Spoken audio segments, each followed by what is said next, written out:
नमस्कार। हर हर महादेव, जय भोलेनाथ। स्वागत है आपका आपके अपने YouTube चैनल पर जिसका नाम है हॉरर स्टोरी विद AK।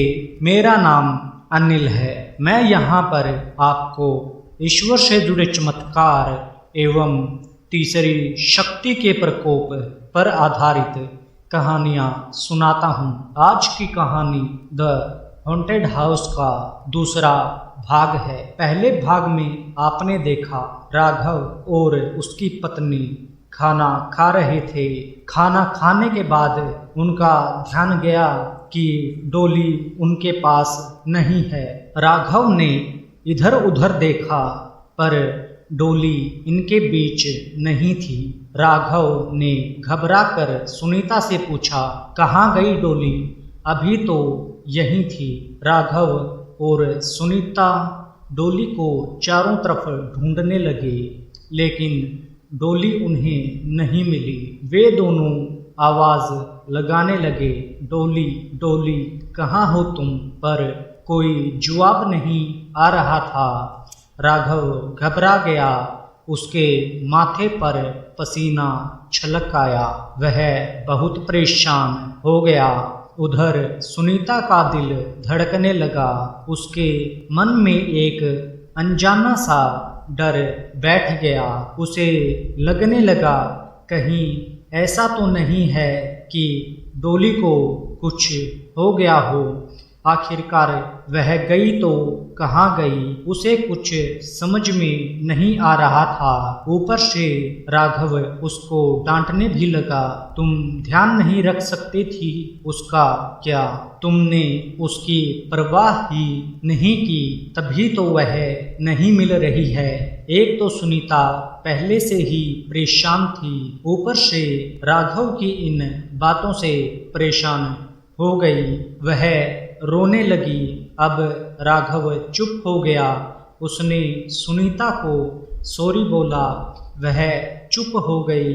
दोनों फिर से मिलकर डोली को ढूंढने लगे। अचानक उन्हें अपने कमरे में रखी अलमारी से किसी के रोने की आवाज आने लगी। राघव और सुनीता उसके पास धीरे धीरे गए। राघव ने दरवाजा खोला तो देखा कि डोली उस अलमारी में बैठी थी और वह रो रही थी। राघव ने उसे गोद में उठा लिया और कहा, क्या हुआ बेटी? तुम अलमारी में कैसे पहुंची? डोली कुछ नहीं बोली। वह बहुत घबराई हुई थी। राघव और सुनीता भी काफी घबरा गए थे।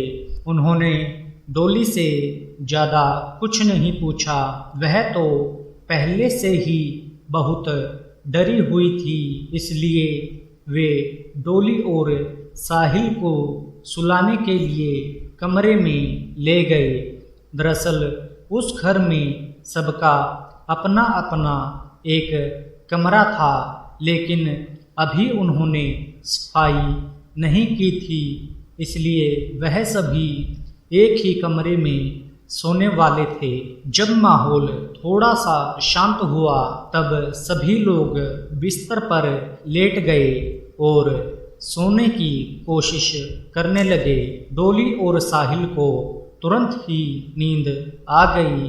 राघव भी थोड़ी देर बाद सो गया, लेकिन सुनीता अभी भी जाग रही थी। उसे अभी भी नींद नहीं आई थी कि अचानक उसे किसी छोटे बच्चे के रोने की आवाज आने लगी। सुनीता ने उठकर डोली और साहिल को देखा।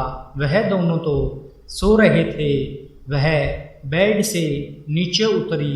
पूरे घर में अंधेरा फैला हुआ था, इसलिए उसने अपनी टेबल लैंप जलाई और देखा कमरे में तो कोई नहीं था। उसे डर लगने लगा। कांपते हाथों से उसने टॉर्च उठाई और कमरे का दरवाज़ा खोला। उसने सोचा कि कमरे के बाहर कोई होगा, लेकिन कमरे के बाहर कोई नहीं था। अब उसे बहुत आश्चर्य लगने लगा। उसके साथ ही उसका डर भी बढ़ता गया। जब कोई आसपास ही नहीं है तो फिर रोने की आवाज़ किसकी आ रही है।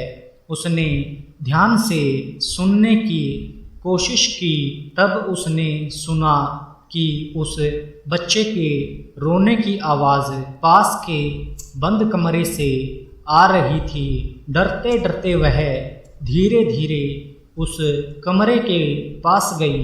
उसने देखा कि उस कमरे में ताला नहीं लगा था। बच्चे के रोने की आवाज़ तेज हो गई। सुनीता ने उस कमरे के दरवाजे को धीरे से खोला और जैसे ही उसके अंदर झांका, एक बहुत ही डरावनी औरत उसके ऊपर झपट पड़ी। उस औरत का आधा चेहरा जला हुआ था और वह एक हाथ में चाकू पकड़े हुए थी। वह औरत उसे चाकू मारने वाली ही थी कि वह जोर से चीखी और तभी सुनीता की नींद खुल गई। वह उठकर बैठ गई। राघव भी जाग गया। उसने पूछा, क्या हुआ? सुनीता ने कहा, कुछ नहीं, बस एक बुरा सपना था। सुनीता काफी घबराई हुई थी। राघव ने सुनीता से कहा, सो जाओ, हमें सुबह पूरा घर साफ करना है। राघव ने सुनीता को सुला दिया और फिर खुद सो गया। अगली सुबह किसी के जोर जोर चिल्लाने से उनकी नींद खुली। मालिक उठिए, सुबह हो गई, घर भी साफ करना है आपको। राम सिंह नीचे से चिल्ला रहा था। राघव और सुनीता उठे। उन्होंने बच्चों को भी जगा दिया। सुनीता ने राघव को अपने सपने के बारे में बताया। राघव ने उससे कहा, तुम्हें टेंशन के कारण ही वह सपना आया होगा। तुम चिंता न करो, वह महज एक सपना ही तो था। राघव और सुनीता नीचे गए। राघव को ड्यूटी पर जाना था, इसलिए सुनीता ने जल्दी से नाश्ता बना दिया। दोपहर के लिए टिफिन बांध दिया। राघव ड्यूटी पर चला गया। सुनीता ने डोली और साहिल को नाश्ता कराया और खुद नाश्ता करके घर साफ करने लग गई। घर को साफ करते समय सुनीता को एक तस्वीर मिली जिसमें एक औरत अपने बच्चे को गोद में लिए हुए थी। सुनीता ने उस तस्वीर पर ज़्यादा ध्यान नहीं दिया और उसे पोंछकर फिर से वहीं पर रख दिया।